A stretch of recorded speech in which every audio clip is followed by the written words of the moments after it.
¿Qué pasa, criaturillas de la noche? En el programa de hoy vamos a hablar de los archiconocidísimos Gremlins, película dirigida en el año 1984 por Joe Dante y producida entre otros por Steven Spielberg. Yo tuve la oportunidad de verla en el cine y la verdad es que fue un antes y un después en el cine de criaturillas. Aunque ya habíamos visto con anterioridad películas con pequeñas criaturillas, como por ejemplo esta, No tengas miedo a la oscuridad, esta es una de las ediciones en vídeo aquí en España, bajo el título Frío en la noche, donde salían unas criaturillas que salían de detrás de las paredes, o mismamente dentro del lore de Star Wars con toda esa ristra de criaturillas que aparecen, o incluso en ET, pero no fue hasta la llegada de Gremlins que este tipo de criaturas atacando en masa empezaron a cobrar forma, y el cine de este tipo de bichos se volvió muy popular a raíz de Gremlins. Y así tenemos títulos como Ghoulies, Munchies, Hobgoblins, La Puerta y un largo etcétera, porque a raíz de Gremlins muchas películas con estos monstruitos empezaron a tomar forma. A muchos les sorprenderá que no mencione a los Critters como clones de los Gremlins, pero ahora os comento a continuación lo que ocurre con Critters en concreto. Y es que los Critters, a pesar de ser una película de 1986, el guión ya estaba escrito con anterioridad, por Stephen Herek y Dominic Muir, antes incluso de que los Gremlins estuvieran en fase de producción. Pero la productora de Critters, que era New Line Cinema, quiso esperar a ver cómo funcionaban los Gremlins en taquilla y también directos a vídeo antes de dar la luz verde para sacar este proyecto adelante. Porque imaginaos, si Gremlins se pegaba el batacazo, esta gente de Critters no quería correr la misma suerte. Así que yo en esencia a los Critters no los considero un clon de Gremlins, puesto que el guión ya estaba escrito con anterioridad. Y además estaba basado en un sueño que tuvo Stephen Herek con unas criaturillas que venían del espacio. De ahí salieron los Critters. El guión de Gremlins por parte de Chris Columbus también fue algo así como un sueño con unas ratas o unos bichos similares que hacían unos ruidillos extraños. Pero no vamos a hablar de la película porque es de sobra conocida y ya creo que hay información más que de sobra al respecto. Vamos a hablar del origen de los Gremlins, os voy a enseñar el álbum de cromos que salió aquí en España en 1984, que se trata de este, y también hablaremos de algunos de los Gremlins más famosos en la historia del cine y de la literatura, empezando por Gus el Gremlin de Disney y continuando con ese Gremlin que estaba en el ala del avión en el episodio de Pesadilla a 20.000 pies, de la gloriosa serie Twilight Zone, que está basada en un relato de Richard Matheson. Este sería el Gremlin en cuestión. Ahí le tenéis con ese traje inflado verde, el pelo rizado, con su peana. Este lo sacó la casa Sideshow en el año 2002. Yo lo conseguí años después porque me lo regaló un colega de Alemania que me lo trajo en una visita aquí a España y la verdad es que aluciné porque lo estaba buscando y ya no lo encontraba. O si lo encontraba era a precios astronómicos porque con los gastos de envío y patatín patatán al final se ponía muy caro. Pero al final lo conseguí.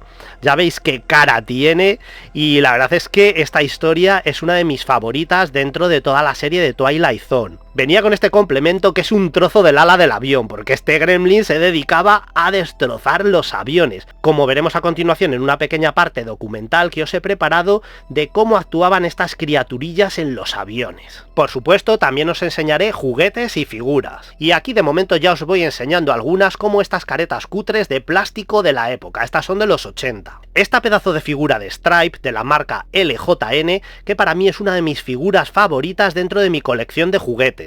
Además es vintage de los años 80, de 1984, y sería la primera figura que sacaron de los Gremlins. Este pequeño gizmo de la marca Quirón, que como veis lo tengo un poco ahí despeluchado, y el grandote también de la marca Quirón, que viene con su caja.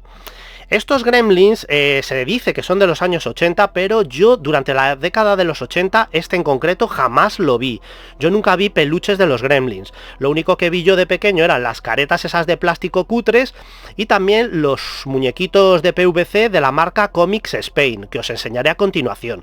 Esos los tuve yo de pequeño, o sea que doy fe de que salieron en 1984. Sin embargo, este, yo en la época nunca lo vi, ni supe de nadie que lo tuviese. Lo vi a posteriori, no sé si será de finales de los 80 o principios de los 90. La gente dice que es de los 80, pero no sé, a lo mejor se me pasó a mí, aunque me parece raro porque yo siempre estaba ojo a visor a todo este tipo de merchandising y estas cosillas. Pero bueno, lo que sí que seguro es que lo sacó la casa Quirón. Además, esa misma casa sacó este pequeñito que os he enseñado antes y uno que es gigantesco, que mide algo así como 90 centímetros o una barbaridad, es gigante.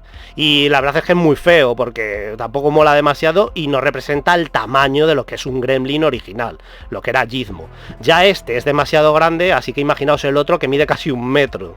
Por otro lado, quería aprovechar también para enseñaros esta edición donde vienen las dos películas de los Gremlins, la parte 1 y la parte 2, en formato Blu-ray. Como veis, emula ser un vinilo. Realmente no es un vinilo, vienen los dos Blu-rays, pero lo que es la carpeta y todo es como si fuera un disco de vinilo. Y por ahí veis que es una edición limitada, vienen las dos películas cargadas de extras, viene el cómo se hizo, entrevistas, trailers y todo el rollo. Incluso los propios Blu-rays vienen en esta galleta como si fuera una especie de vinilo. La verdad es que es una edición bastante rara, muy limitada, y me apetecía sacarla porque ya estamos un poco hartos de ver siempre la cinta de vídeo o el DVD. Esta yo creo que es una edición bastante especial. Y ahora ya sí, vamos a hablar del origen de los Gremlins, os enseñaré los fotocromos, el álbum de cromos original y un montón de juguetes que tengo por aquí. El origen de los Gremlins va más allá de la mente de Chris Columbus, el guionista de la película original de 1984. Este se basó en un cuento infantil escrito para Disney en 1943 por el autor Roald Dahl, titulado The Gremlins, que en un principio iba a convertirse en un largometraje de animación, que al final jamás llegó a ver la luz. En esta historia, un grupo de seres conocidos como Gremlins deciden sabotear los aviones de unos pilotos británicos, motivados por la venganza, debido a que su hogar en el bosque había sido destruido por estos humanos para construir fábricas de aviones. Sin embargo, el protagonista de la historia, Gus, que va en un Hawker Hurricane, convence a los demás Gremlins para unir fuerzas y luchar contra los nazis, a lo que ellos finalmente acceden. Esta premisa, a su vez, Roald Dahl la tomó de la propia superstición que circulaba entre los pilotos de la RAF, Royal Air Force, que estaban convencidos que los fallos técnicos de sus aviones eran provocados por estas criaturillas del folclore inglés emparentadas con los duendes. Uno de los personajes de la novela de Dahl, el de Fifinella, fue utilizado por las mujeres piloto de las fuerzas aéreas, que convirtieron a esta gremlin femenina en su mascota, llegando a llevarla incluso de parche cosido a sus cazadoras. Respecto al origen etimológico, la teoría más extendida es que el nombre gremlin viene del gaélico irlandés gruaimin, cuya traducción sería algo así como pequeño hombrecillo con muy mal genio. El libro de Dahl fue posteriormente utilizado por los estudios Warner en sus cortos Falling Hair de 1943 y Russian Rhapsody de 1944, que tenían como protagonista al conejo Bugs Bunny durante la Segunda Guerra Mundial, con estos pequeños gremlins haciendo de las suyas. Toda esta tradición de que los Gremlins se encargan de estropear los aviones para provocar desastres fue tomada también por el autor Richard Matheson, que en el año 1962 escribió el relato Pesadilla a 20.000 pies de altura, donde un hombre que tiene miedo a volar ve desde la ventanilla del avión cómo una criatura alojada en el ala comienza a destruir todo para causar un accidente. Este relato ha sido llevado al cine y a la televisión, primero como un episodio de la serie Twilight Zone en 1963 con William Sadler como protagonista y posteriormente con una nueva adaptación producida por Steven Spielberg y dirigida también por Joe Dante, estrenada en cines en 1983, Twilight Zone The Movie, conocida en España como En los límites de la realidad.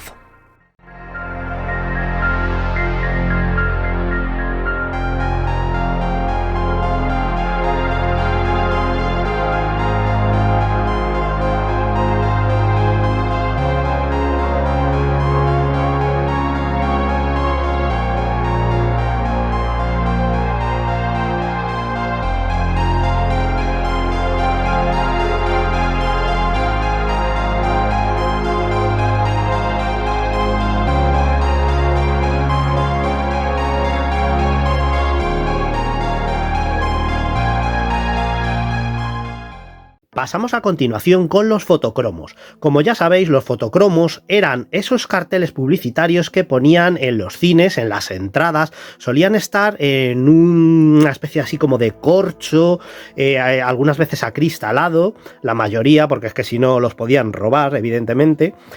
Y la verdad es que molaba un montón porque todo el arte de los carteles, las guías publicitarias y los fotocromos era muy característico en el cine, en aquellos años. Ahora ya es impensable, ya han retirado los fotocromos, están prácticamente retirando incluso los pósters y la verdad es que es una pena porque se pierde la magia del cine. Pues por aquel entonces los juegos más habituales estaban formados por 12 fotocromos, que como veis es un tamaño así grande, rectangular, más grande que una A4. Y aquí están los de Gremlins, que yo los recuerdo como si fuera ayer. Esta película me llevaron mis padres a verla al cine Lido, aquí en Madrid, que estaba cerca de nuestra casa, estaba ahí en el barrio. Y la verdad es que en el cine Lido he visto muchísimas películas y sobre todo muchas también en sesión continua. Era la época también en la que abundaban mucho las sesiones dobles en las que ponían 2 películas. Gremlins, por ejemplo, la vi también en un pase con Goonies, ahí es nada. Yo este set no lo tengo completo, desgraciadamente solo tengo 13 fotocromos de los 27 que formaban el set. Como digo, esto no era lo habitual eran entre 8, 10 y sobre todo 12, pero este de Gremlins estaba formado por 27 fotocromos, no me preguntéis por qué, pero era una auténtica locura. Y yo lo recuerdo, que estaban puestos ahí en el panel y había muchísimos. Este es un mítico, con los Gremlins ahí cantando villancicos navideños. Aquí emborrachándose, como muy gamberretes que son. Gizmo metido dentro de un casco. Esta es la famosa escena donde se están transformando todos los Gremlins y Gizmo estaba acojonado. Aquí en el bar, dando la tabarra. La escena del bar mola mogollón. Aquí Billy se lleva a Gizmo.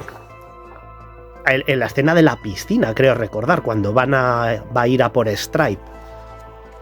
Más escenas del bar. Como veis, los fotocromos tienen muchísimo encanto y como digo, es una pena que se hayan perdido a día de hoy. Porque la verdad es que, joder, no sé, no les cuesta nada. Bueno, sí, les cuesta el papel y que a día de hoy todo es como más fácil, más barato. Nos hemos un poco acomodado en ese sentido y lo digital triunfa, por desgracia. Yo sigo siendo de lo analógico y de este tipo de coleccionismo. Este fotocromo lo recuerdo muchísimo, me encantaba. Y estos serían los 13 fotocromos que tengo yo, pero como digo, son 27, a ver si consigo el resto. Vamos a ver a continuación algunas de las figuras que tengo de los Gremlins. Y empezamos con este gigantesco Stripe, que lo sacó la marca LJN en el año 1984, al igual que este Gizmo que conservo en su caja original. Hay que decir que estas figuras de LJN son las primeras que sacaron de Gremlins. Este otro que veis por aquí es también de la marca LJN. Para mí esta es la mejor figura que existe de los Gremlins. Que vemos aquí al Stripe con su mechón, además de pelo sintético, es articulado, bastante tocho. Y la verdad es que mola un montón. Tiene ojos de cristal. A este Gizmo me lo pillé en una tienda de Bélgica que la pillamos de puro milagro. Íbamos rumbo a un festival de black metal, el Nidrosian Black Mass se llamaba el festival, y estábamos ahí en grupillo, íbamos por las calles de Bruselas y de repente nos encontramos una tienda friki y evidentemente tuve que entrar. Arrastré a todo el mundo para adentro y al fondo había como una sección de material así vintage. Y de repente encuentro esta pedazo de caja con este Gizmo de LJN que ya era rarito de conseguir por aquella época. Estoy hablando de hace pues 10 años o así. Y la verdad es que me salía a un precio muy accesible. El arte de la caja trae los típicos dibujos de la época. Y aquí te vienen las normas que tienes que seguir con los Gremlins, de lo típico que no les mojes con agua, que no les des de comer después de medianoche y todo eso. Y aquí tenemos todas las piezas que sacó LJN, que ya te estaban diciendo en el año 1984, colecciónalos todos. Luego aquí en España tenemos este Gizmo motorizado, que es súper raro, viene ahí en una moto en vez de llevar el cochecito rosa. Este lo sacaron en moto y lo sacó la casa alicantina La Mecánica Ibense en los años 80. Este va a cuerda pero no funciona. Me lo compré únicamente por la fricada de tener al Gizmo así en su moto, y la verdad es que me salió muy barato porque era la época en la que casi nadie coleccionaba este tipo de material.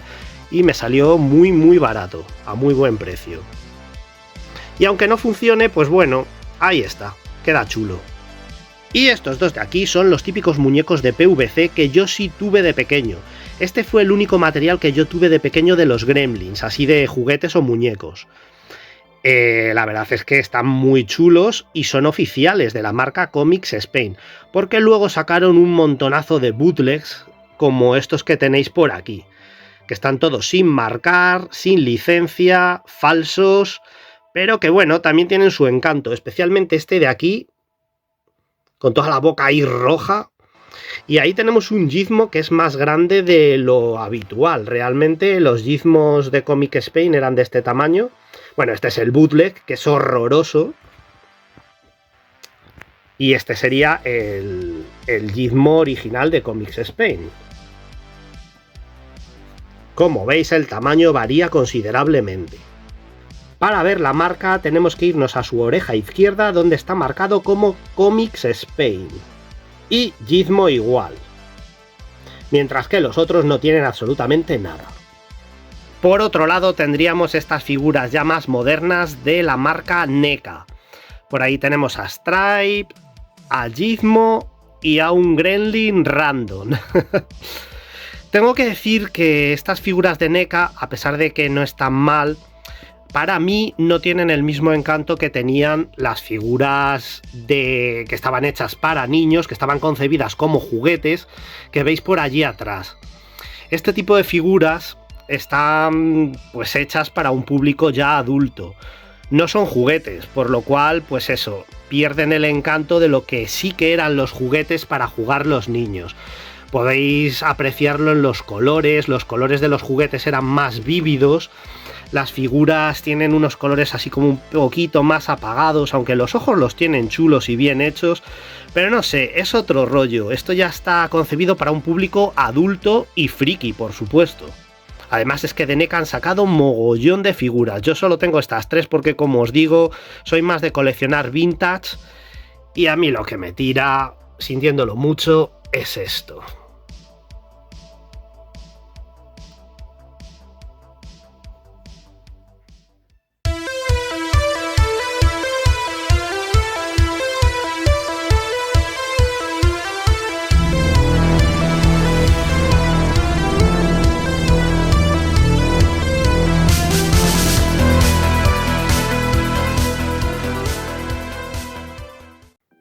Qué imagen más icónica y más mítica para todos los que vivimos los 80s. Creo que esta imagen se nos quedó a todos grabada en la retina. Este Stripe con esa niebla azul, ese Gizmo con esta cara de susto. A mí me encantaba, me tiraba horas mirando pues esta ilustración. Y es que realmente este álbum nos marcó a toda una generación. Lo sacó la casa Panini en el año 1984, en pleno apogeo de la película, así que imaginaos, era muy típico que justo en el lanzamiento de la película, que es cuando tenían que salir las cosas, pues sacaran este tipo de material, estos álbumes, estas figuras, todas estas cosas que giraban en torno a la película.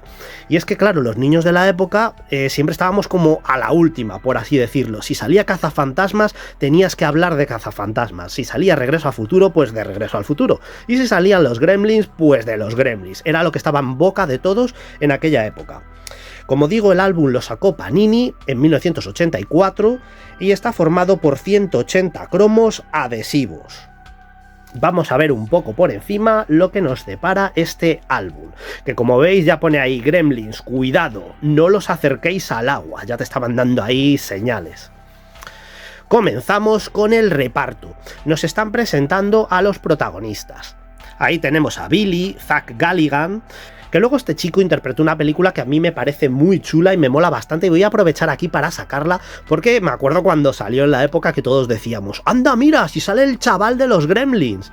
Se trata de Museo de Cera, una película de episodios que recomiendo encarecidamente. Son 2 partes, en ambas sale él, sobre todo en esta primera, que como digo, es alucinante. Tiene sketches muy guapos. Si os gusta el cine clásico de vampiros, de hombres lobo y de zombies, no dejéis de ver esta película porque os va a sorprender muchísimo. De las que son así de sketches episódicas, es una de las que más me molan. Tenemos también al entrañable Ketch Luke, que interpreta al abuelo oriental, donde compra el padre de Billy a Gizmo, esa famosa caja que le vende su nieto. Y tenemos a un actor que me gusta mucho, aunque aquí es secundario, que es Dick Miller. Este era uno de los actores fetiches de Roger Corman. Trabajó mucho con él en títulos del ciclo Poe, por ejemplo, como La Obsesión y cosas así. Pero anteriormente había hecho títulos también para Corman, como por ejemplo la de The Undead, It Conquereth the World, etc. Este tío viene de la ciencia ficción de los 50s, de los 60s, y la verdad es que era todo un icono. Y no podía dejar de estar en esta película porque además también era amigo de Joe Dante. Joe Dante, con él ya había trabajado en títulos como Piraña o por ejemplo Aullidos. Bueno, pues aquí nos presentan a los personajes y también por supuesto a los Mogwai, a Gizmo y a los Gremlins como Stripe.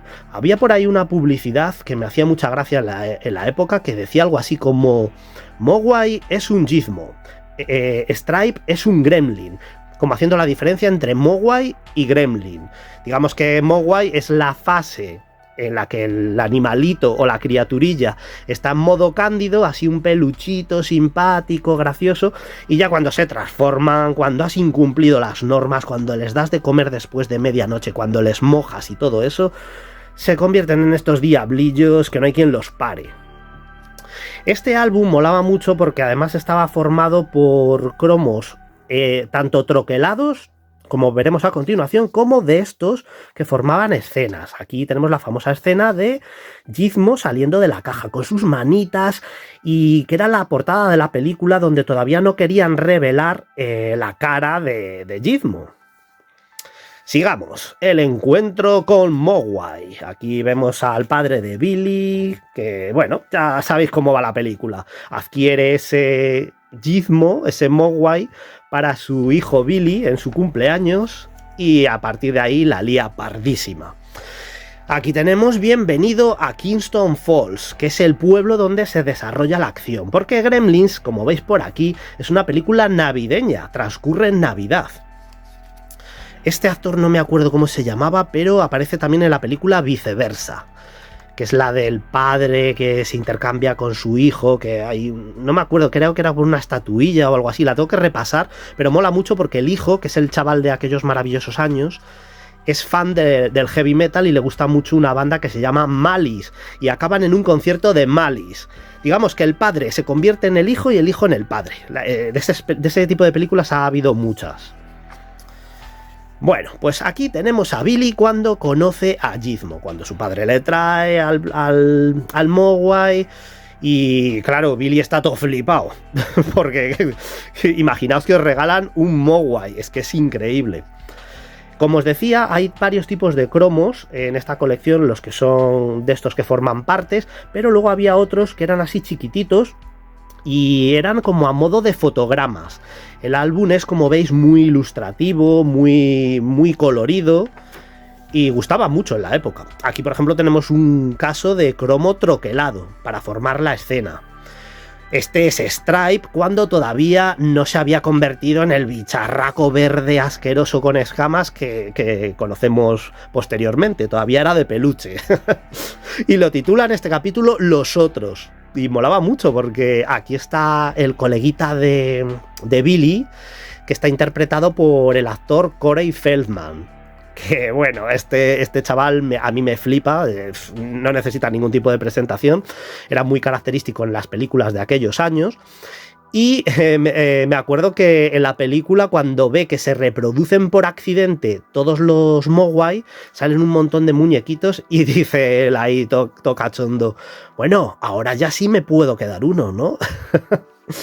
Pero claro, no sabíamos todavía en este punto lo peligrosos que eran. Y yo en el cine la verdad es que lo flipé. A partir de aquí, cuando los gremlins empiezan a transformarse, cuando salen de esos capullos viscosos llenos de Blandy Blue, a mí la película me empezó a molar más porque, a pesar de que tenía 8 años, siempre me ha gustado mucho el cine de terror.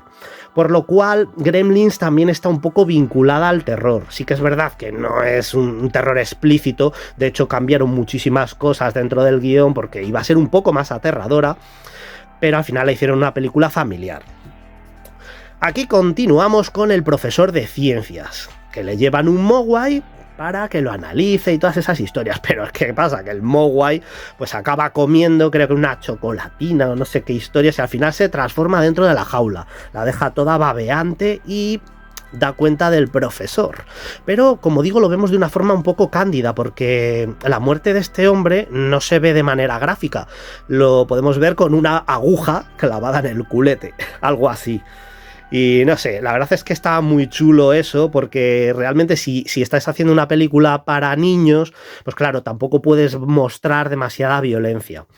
Si fuera de terror, otro gallo cantaría. Pero bueno, yo no considero a Gremlins totalmente una película de terror. Es una película familiar, para mi gusto, para mi criterio, vaya. Pero habrá gente que sí que la considere de terror. Y de hecho yo conozco chavales, niños de mi época, que cuando fueron al cine a ver Gremlins, se asustaron y les dio miedo. Curioso. Bueno, pues por aquí tenemos el nacimiento de los gremlins. Aquí tenemos a la madre de Billy, que tiene que ir armada por la casa porque ha descubierto que estas criaturillas se han transformado en seres muy hostiles. Y la verdad es que la tía se carga a unos cuantos de ellos, pero no acaba con Stripe, el puñetero. Esta escena mola mucho también cuando Billy llega a casa y decapita a uno, que su cabeza acaba en un microondas. Los gremlins y sus víctimas. La mujer esta escena es súper mítica, la de la silla de ruedas que sale disparada por la escalera. Y a ella también es cuando se le presentan los gremlins navideños, cantándole el villancico, que la aterrorizan, vaya. Kingston Falls acosado. Aquí ya los gremlins han entrado en acción, Stripe se tira a la piscina y se multiplica, y es cuando ya surge la legión de gremlins, lo que entendemos ya por gremlins atacando en masa. Este tipo de películas eran muy características porque eran un montón de monstruitos, eran legión. Como aquí se observa también en la escena en la que están dentro del cine, en Rescate y Destrucción, que están todos los gremlins ahí tarareando la cancioncilla de Blancanieves y los 7 enanitos. También eso es un hit, una escena súper mítica que creo que todo el mundo habremos visto por aquí. La destrucción de Stripe, también otra escena que me gusta muchísimo porque encima entran en una juguetería y se ven juguetes de la época, y ya sabéis que yo colecciono juguetes y todas estas cosas me flipan. Aquí tenemos a Gizmo en otra escena, y me vuelvo a repetir, pero súper mítica, conduciendo el coche de la Barbie. Y la despedida de los amigos. Evidentemente no han puesto la desintegración gráfica de Stripe, cuando acaba ahí en la fuente, transformado en un esqueleto lleno de Blandy Blue y amasijos verdes. Es una pena que no hayan puesto ese cromo, iría entre este y este, más o menos, pero bueno, quisieron ser un poco finos y como era un álbum para niños, pues no se cantearon demasiado, a pesar de que todos los niños ya habíamos visto la muerte de Stripe. La despedida de los amigos. Pues bueno, aquí ya va finalizando el álbum, donde pues el hombrecillo este oriental vuelve para llevarse a Gizmo y les avisa y les advierte que había sido una irresponsabilidad por parte del padre de haber adquirido este pequeño ser que aquí vemos tan entrañable, pero ya vemos que se puede convertir en una criatura aterradora. Esta parte también me mola mucho porque te habla un poco del origen de los gremlins, que he explicado anteriormente en esta pequeñísima parte documental que siempre me gusta hacer.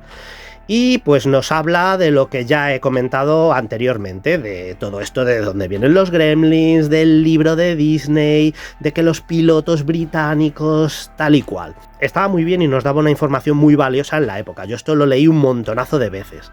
Y estos dos cromos en particular eran de los que más me gustaban, porque eran ya ilustraciones. Pero este es sin duda para mí el más mítico, el de Stripe envuelto en niebla, con esos tonos azules de fondo que la verdad es que me flipa.